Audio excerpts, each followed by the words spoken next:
MasterJet, automatic po ba ang double pay na papasok sa ATM kapag ang maternity leave ko ay June 1 to July 28?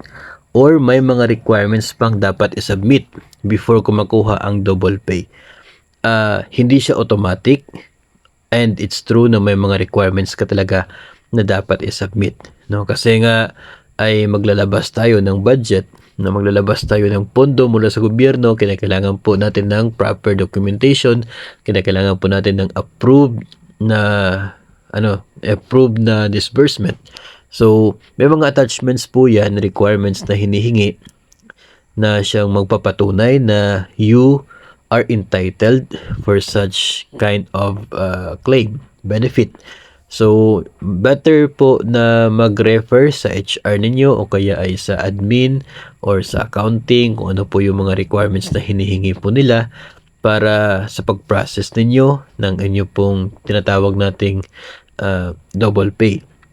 Itong maternity pay na binabayad sa mga nag-avail, mga teachers na on maternity leave habang nasa school break. So, magkipag-ugnayan po sa proper offices para sa listahan ng mga requirements dahil yun po ay mga dokumento na magpapatunay na you are eligible for that claim para wala pong question.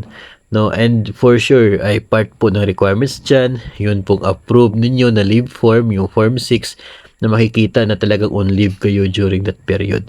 And of course, siguro isa rin po sa requirements, di ba, yung birth certificate ng bata to make sure na kayo talaga ay nanganak at kayo ay on leave.